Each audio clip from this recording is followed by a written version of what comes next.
Hi everybody, this is Blossom from Tales Unfold, and today in this video I wanted to talk a little bit about the different options you have to connect on a deeper level with the land.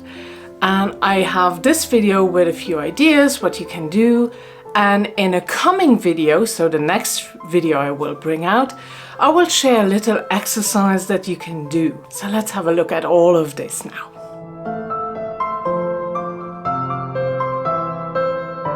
Connecting with the land is very, very dear to my heart. It's one of the most important things that I do in my own practice. It's so crucial to understand and to listen to the land, especially as I personally work a lot with the good neighbors. So this is such an important part of it all. And it should be for all of us. Now, I say it should be, you do whatever you want. But as you go into your spiritual practice, right? A lot of what happens is you meditate a lot, you're a lot in your head actually. And that connection, that deep within, the ground, the soil, it's often forgotten. Because of the practices that are more popular now are really not that. Now, if you do those things, again, do whatever you want. It's your practice.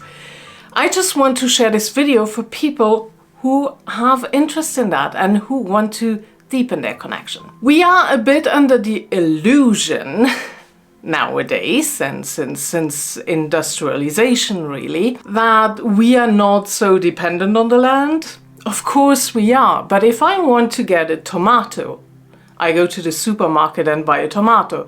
I do not have to tend to the soil, I do not have to take care of it, because I can get it just like this, right? It's only a short drive away, and for many people they don't even have to drive anywhere. However, we are, of course, very, very dependent on everything that is going on top of the land and also deep within.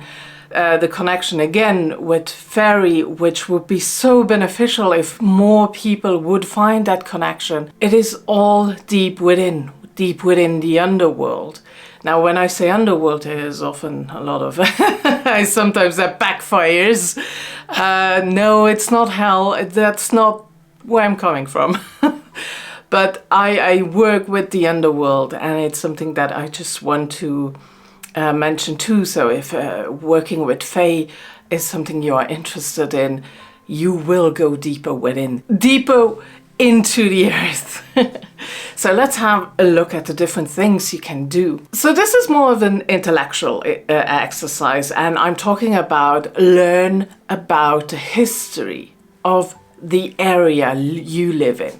So learning about the history. That is so important to do. So you want to understand your land you're living on. You even want to, if you have any interest also in house healing and the earth energy lines and all of those things, it is also very important to understand how the land evolved. So you start with the land. If you want to learn about the history, you start with the land itself. That can start with learning about the rocks, the formations. How did the landscape look like 100 years ago, 500, 1,000, 5,000 years ago? See, we have Google. You will find so much about the history of the land itself, how it evolved.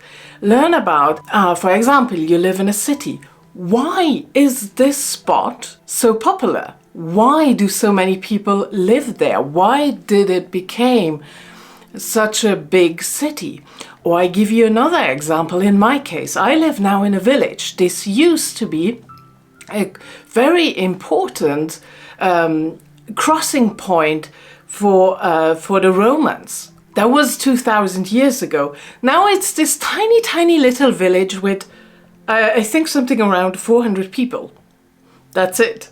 There's no more importance to it. How did that happen, right? So you can find the connections there if you like. So when did the first settlement happen? and all those things. Then also learn about the people who lived in your area, maybe some famous people that then you can actually find something about. What did they do? What happened there? It is also, you know, it's interesting to learn when you learn about the history of the land. You can also look now already. You don't have to go that far back. You only look at what kind of people live in the area. Who are my neighbors? So maybe you're already friendly with your neighbors, or maybe you're not. And but what kind of people are populating this piece of land, right? What do I have in common with those people? And what don't I have in common with those people? Something draws you to that area. Sometimes it's nothing else but a necessity, but you have that in common with some people around you. Something else you can then do while you research that history is working with the ancestors. Now, I will do a whole other video on ancestor work. I just want to mention it briefly. When working with the ancestors, it does not always just have to be your bloodline, right? You can also work with those ancestors who just walked the land before you.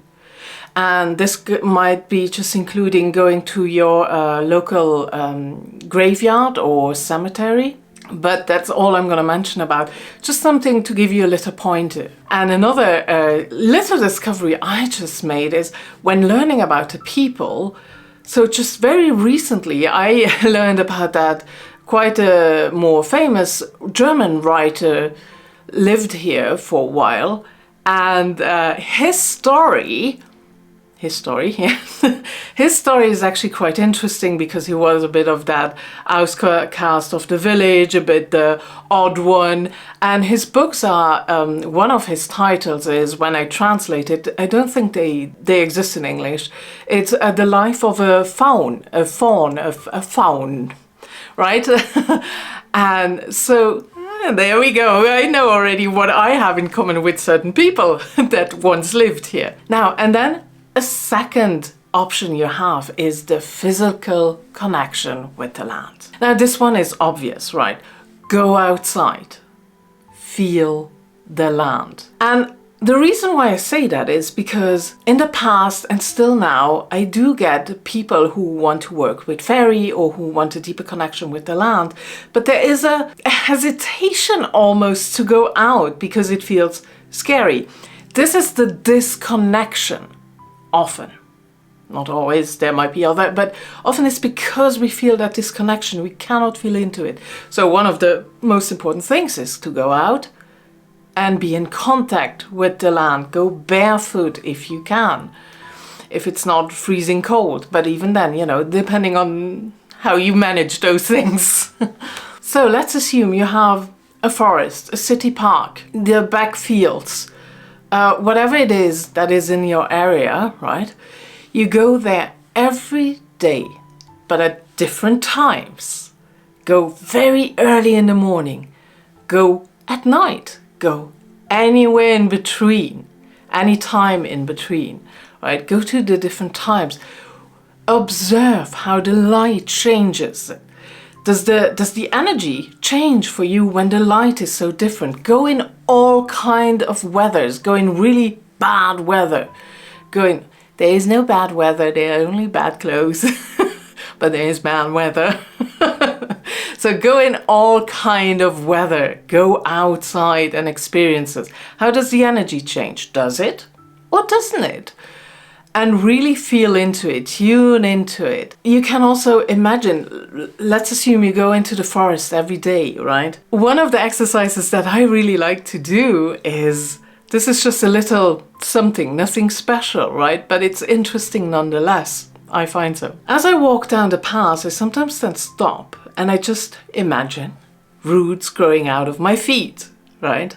Not deep within, but over the ground. And then I want to reach out to all the trees, the shrubs, every plant that lives in there, and I want to connect with that. And I have those roots or tendrils or however you want to call it. I let them grow and grow and grow upon until they touch upon other roots of the trees, of the shrubs and so on. And then I want to connect. And it's a quick visualization that you can do anytime, right? And it doesn't take a lot of effort just to do that. And sometimes something moves. That's all I'm saying. Then, of course, as you go at different times, also you can observe the land changing throughout the seasons. How much difference does make it if you live in an area that has seasons, of course, right? Then also listen closely to the land. What is the song of your area? Is it birds and the rustling leaves? A soft wind, a strong wind? That changes, of course. Is it roads and sirens and a lot of traffic? And is it loud neighbors? Is it yelling? Is it neighbors chatting along, friendly? You know, all of that is the song of your land. Now, another option is connecting with the spirit of the place or the guardian of the site. And if you want to learn more about the differences between the guardian of the site, the spirit of the place, and the guardian of the home, and all those beings, you can go back to my video that I will link in the description box, which is all about the beings in your home, or around your home in this case. Now, to connect with those beings, you can use meditation techniques, right? You can go deep within, and especially for that one, next video, as I mentioned already before, will be an exercise how you can build up that connection as well. Now, you can do it through meditation, connecting with those beings. You can also use dowsing tools, your pendulum, your dowsing rod, etc. Or you can also use tarot.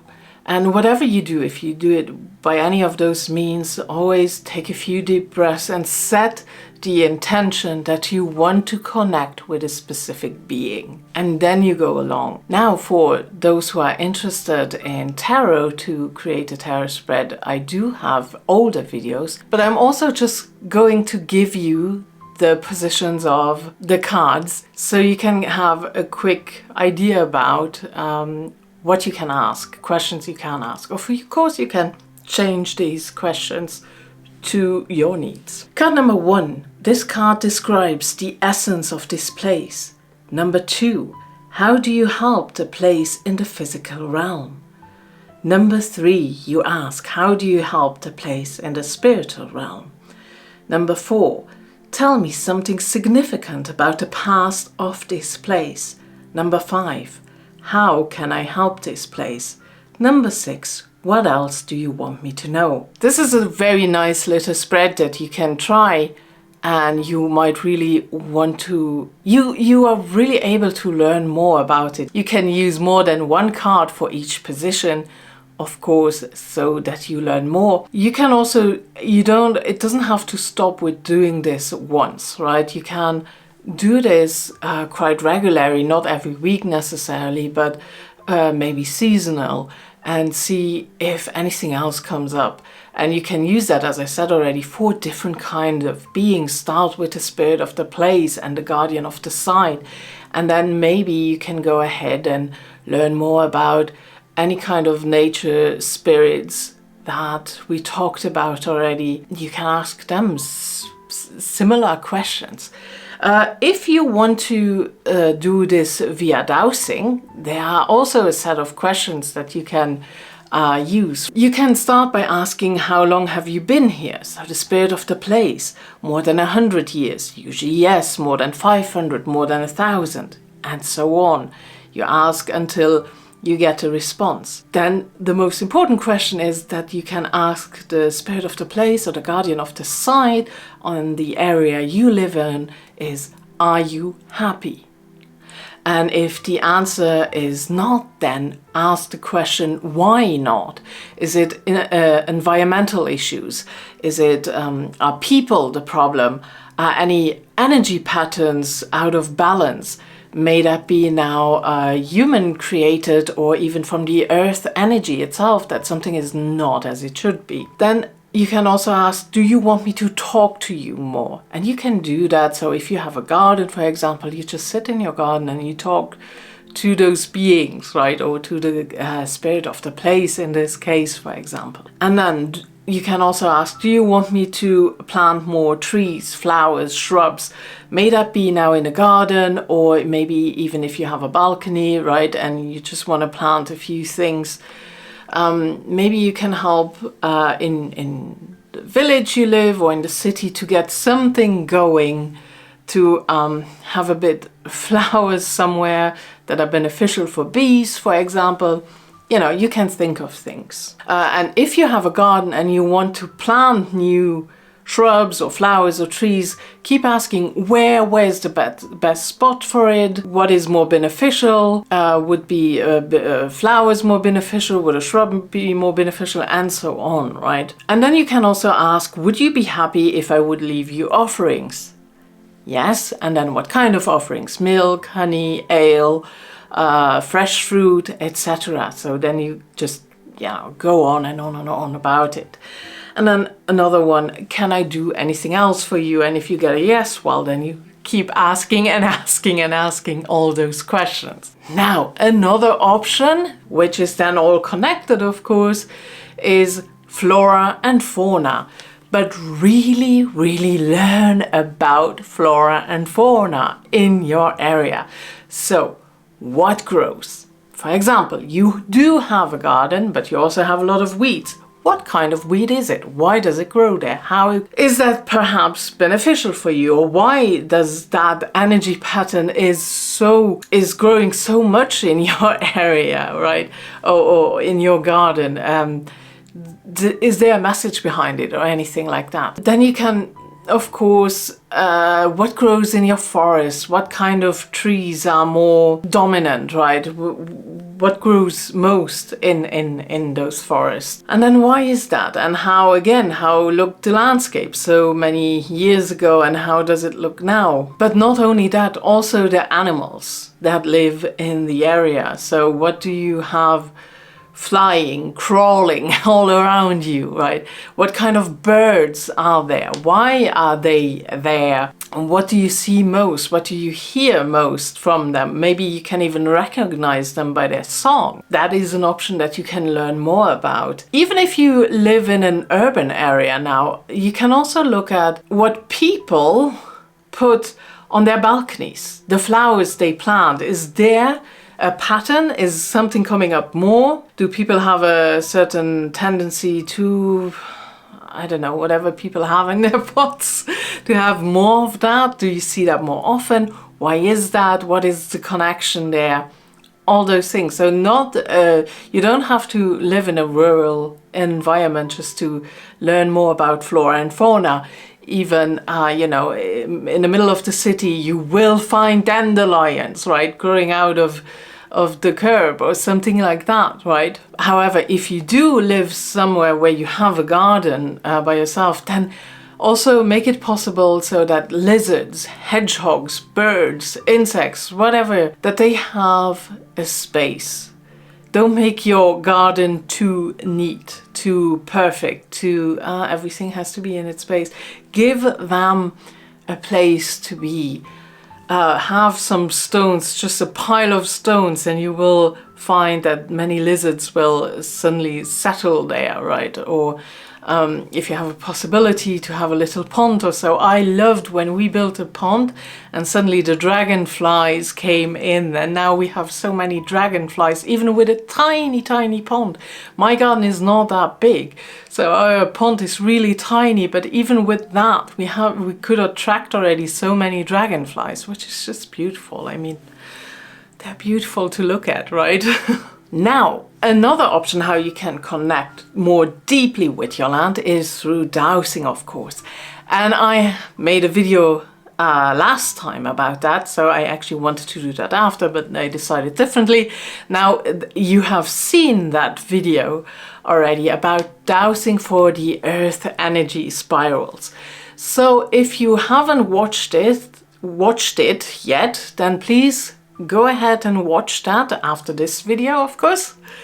And there you get an idea how you can dowse for earth energy spirals. Of course, it's not only earth energy spirals. You can dowse for the earth energy lines, the ley lines, shamanic lines, the water veins, trapped water, blind head springs, and all of that good stuff. So again, video about the earth energy you can find also on my channel. Just go to the house healing section, house healing playlist. You find everything there that you need. But really going out into the field, map dowsing is very interesting. It's really fun to do on a day like today where it's really bad weather outside, so I prefer to map douse than to go out and get wet. But to really be able to go out, and this doesn't have to be a sacred site, right? You can do that in your forest, in your garden. You can also do it in your home. But now I just try to get you out. I don't know, it's spring soon. oh yeah, by the time of recording, sorry about that. I'm a bit well, behind, but actually ahead. And never mind. So go outside and find the most beneficial earth energy spiral for you. In the last video I explained that. If there are any questions regarding that, please let me know. I'm happy to answer any questions. Now, and as the last point, I will mention offerings. So we touched upon that already now with the dowsing questions. Do you want any offerings? That is something I would do, asking the question or not the question. So for the beings who live on the land, start to give offerings to a spot that means something to you.